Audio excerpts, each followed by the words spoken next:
नमस्कार, मैं हूं आपका दोस्त विजय विद्रोही। विजय फैक्टर हमारे खास कार्यक्रम में आप सबका स्वागत है। तो 3 बड़े सवाल उभर कर सामने आते हैं।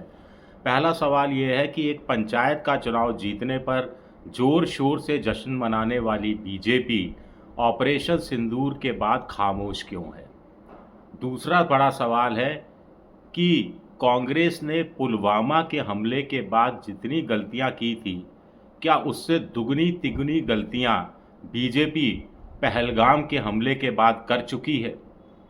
तीसरा बड़ा सवाल है कि बीजेपी ऑपरेशन सिंदूर की पॉलिटिकल ओनरशिप चाहती है और इसके लिए देश भर में तिरंगा यात्रा निकाल रही है। ऐसे में कांग्रेस ने जय हिंद यात्रा निकालने का फैसला किया है। क्या कांग्रेस इस पर भारी पड़ेगी? इन 3 सवालों की विवेचना करेंगे, लेकिन पहले एक बड़ा सवाल ये उठता है कि ट्रंप ने कहा कि नहीं, पहले मोदी ने कहा, मोदी जी से बात कर लेते हैं कि टेरर और टॉक साथ-साथ नहीं चलेंगे। लेकिन मार्को रूबियो, अमेरिका के विदेश मंत्री, ने कह दिया कि भारत न्यूट्रल देश में टेरर पर और दूसरे मुद्दों पर, ब्रॉड इश्यूज पर टॉक करने के लिए तैयार है। मोदी ने दूसरी बात कही कि टेरर और ट्रेड एक साथ नहीं चल सकते। ट्रंप 3 या 4 बार कह चुके हैं कि दोनों देशों के नेताओं को कहा कि ट्रेड हम नहीं करेंगे अगर आपस में सुलह नहीं करोगे, और दोनों देश झट से मान गए। तो किसकी बात पर यकीन किया जाए? अब ट्रंप तो अपने मुंह से कह रहे हैं, मार्को रूबियो उनके विदेश मंत्री भी अपने मुंह से कह रहे हैं, लेकिन मोदी जी तो अपने मुंह से नहीं कह रहे हैं, विदेश मंत्री तो अपने मुंह से नहीं कह रहे हैं। विदेश मंत्रालय के प्रवक्ताओं से कहलाया जा रहा है कि जो ट्रंप कह रहे हैं और जो रूबियो कह रहे हैं वो गलत है। अगर प्रवक्ता कह रहे हैं कि ऐसी कोई बात नहीं हुई थी, तो ये बात श्रीमुख से भी, स्ट्रेट फ्रॉम हॉर्सेस माउथ से क्यों नहीं आनी चाहिए, ताकि हमेशा हमेशा के लिए ये विवाद ही खत्म हो जाए। सचिन पायलट ने अच्छी बात कही कांग्रेस की बैठक में, जैसा कि एक आध अखबार में छपा है, कि ट्रेड यानी तिजारत कर ली, अदावत छोड़ दी।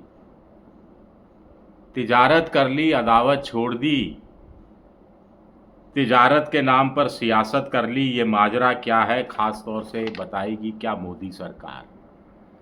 तो कुल मिलाकर कांग्रेस जय हिंद यात्रा के जरिए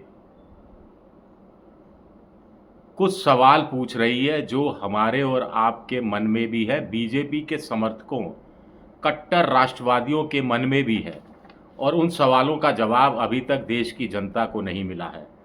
मसलन कि ट्रंप ने सीज फायर की घोषणा पहले कैसे कर दी? ट्रंप ने मध्यस्थता करने का दावा क्यों किया? ट्रंप कश्मीर मामले में मध्यस्थता की बात क्यों कर रहे हैं?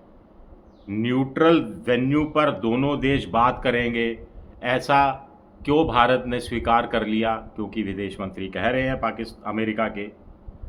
सीज फायर क्यों बिना शर्त के भारत ने स्वीकार कर लिया? कम से कम पहलगाम के जो 4-5 आतंकवादी हैं, उनको भारत को भरोसा सौंपा जाएगा, ये भरोसा ही दिलवा देते डीजीएमओ के मुंह से। लेकिन ये सब भी नहीं हुआ। तो ये कुछ बड़े सवाल उठते हैं। फिर बाकी और भी सवाल आ रहे हैं दिमाग में। सबसे बड़ा सवाल तो ये है कि पहलगाम में सुरक्षा में चूक हुई, नहीं हुई। सरकार ने माना चूक हुई, लेकिन उसके लिए कोई कमेटी बिठाई गई, नहीं बिठाई गई। बिठाई गई तो उसका नतीजा कब आएगा, उसके लिए ज़िम्मेदार कौन माना जाएगा? जो ज़िम्मेदार होगा, जिनकी जवाबदेही तय होगी, उनके खिलाफ़ कोई एक्शन लिया जाएगा। अगर कोई जांच समिति नहीं बिठाई गई है तो कब बिठाई जाएगी? 22 अप्रैल को घटना हुई थी, और आज जब मैं वीडियो बना रहा हूँ तो 15 मई है। वो 4-5 आतंकवादी पहलगाम से कहाँ जंगलों के ज़रिए गायब हो गए। बीच में ये खबर आई थी कि सुरक्षा बलों ने की कम से कम 3 बार उनसे मुठभेड़ तो नहीं हुई, लेकिन उनको देखा गया, और एक बार तो आमने सामने गोलियां भी चलाई गई घने जंगल में। तो आखिर वो कहाँ छुप गए? क्या वो वापस पाकिस्तान पहुंच गए हैं? एक सवाल ये भी उठ रहा है कि पाकिस्तान ने क्या भारत के किसी राफेल पर हमला नहीं किया, किसी राफेल को मार नहीं गिराया, एक को मार गिराया, दो को मार गिराया। अब इस पर भी कोई वो बड़े मोटे तौर पर कोई बात सामने नहीं आई है। एक प्रवक्ता ने कहा भारत सरकार के कि कोलैटरल डैमेज होता रहता है, हमारे सारे पायलट सुरक्षित हैं। विक्रम मिस्री ने कहा, जब उनसे पूछा गया ये सवाल तो उन्होंने कहा उचित वक्त आने पर जवाब दिया जाएगा। कुछ लोग सवाल उठा रहे हैं कि भारत की जो एडवांस टेक्नोलॉजी थी भारत ने एक्सपोज कर दी चीन के सामने, पाकिस्तान के सामने, और बदले में बहुत कुछ हासिल भी नहीं किया। ऐसे में उस एडवांस टेक्नोलॉजी का फ़ायदा ये लोग उठा के अपने आप को अपग्रेड कर सकते हैं। कुछ लोग कह रहे हैं कि टेक्नोलॉजी के मामले में दोनों देश बराबरी पर छूटे।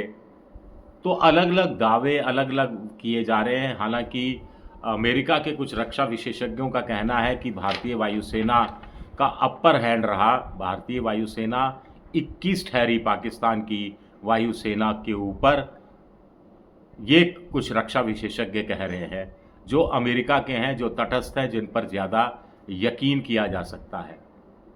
लेकिन इसके साथ साथ कुछ दूसरे सवाल भी उठते हैं जो मैंने उठाए थे कि पुलवामा के बाद कांग्रेस ने जितनी गलतियां की थी, कांग्रेस ने उन गलतियों से सबक लिया और पहलगाम के बाद एक भी गलती नहीं की है। लेकिन बीजेपी ने पहलगाम के बाद गलतियां पर गलती की, या उनके आईटी सेल ने, या उनके समर्थकों ने, या अति राष्ट्रवादियों ने, जो बीजेपी का एक बड़ा वोट बैंक है। विक्रम मिस्री विदेश सचिव, उनको जिस ढंग से ट्रोल किया गया, उनकी बेटी को ट्रोल किया गया, उस पर भारत सरकार खामोश रही, जबकि वो भारत सरकार की भाषा ही तो बता रहे थे। लेफ्टिनेंट नरवाल, जो इस आतंकी हमले में नेवी में थे, मारे गए, उनकी पत्नी हिमांशी नरवाल ने कहा कि हिंदू मुसलमान इस मत कीजिए, देश में एकता बनाए रखिए। तो आईटी सेल ने उनको ट्रोल किया या समर्थकों ने ट्रोल किया और मोदी सरकार खामोश रही। जो मोदी ऑपरेशन सिंदूर, नाम ही ऑपरेशन सिंदूर रखते हैं, वो हिमांशी के पक्ष में खड़े नहीं होते, वो विक्रम मिस्री की बेटी के पक्ष में खड़ी नहीं होते, वो कर्नल सोफिया कुरैशी के पक्ष में खड़े होते दिखाई नहीं देते। तीसरी बड़ी गलती, सबसे बड़ी गलती, जिसको बीजेपी मानने के लिए तैयार नहीं है, अभी तक बचाने की कोशिश कर रही है, मध्य प्रदेश के जो उनके आदिवासी एक मंत्री हैं विजय शाह, जिन्होंने जिस ढंग से आतंकियों की बहन एक तरह से बता दिया सोफिया कुरैशी को, फिर माफ़ी मांग ली मुस्कुराते हुए, फिर कहा कि तोड़ मरोड़ कर पेश किया गया, फिर मध्य प्रदेश में जो हाई कोर्ट के फैसले के खिलाफ सुप्रीम कोर्ट में चले गए, सुप्रीम कोर्ट में तगड़ी लताड़ मिली, तो फिर वीडियो जारी कर दिया कि नहीं मैं माफ़ी मांगता हूँ, कुछ शब्द गलती से निकल गए, गलत निकल गए। अब आप खुद ही गलत मान रहे हैं कि आपके मुंह से कुछ गलत शब्द निकल गए, तो अब आप किस मुंह से कहेंगे कि आपके बयान को तोड़ मरोड़ कर पेश किया जा रहा है? कोई एक्शन नहीं है। हाई कोर्ट ने कहा एफआईआर इन धाराओं के तहत दर्ज करो, तो बड़ी चालाकी से एफआईआर में 2 धाराएं तो जोड़ दी गई, लेकिन जो विवरण होता है उसमें वो गायब कर दी गई वो चीज़ें, ताकि आगे जाकर मामला कमज़ोर पड़ जाए। जबलपुर हाई कोर्ट के जज साहब ने मामला पकड़ लिया और कहा ना, ऐसा नहीं चलेगा, इसमें देशद्रोह वाली धारा भी जोड़ी जानी चाहिए और पूरा डिस्क्रिप्शन विस्तार से होना चाहिए। बहुत सवाल है जिनके जवाब चाहिए।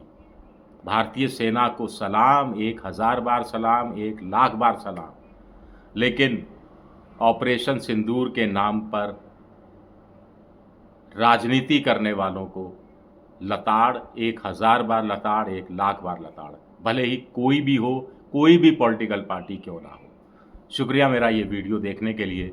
पसंद आए तो लाइक कीजिए, सब्सक्राइब कीजिए, शेयर कीजिए।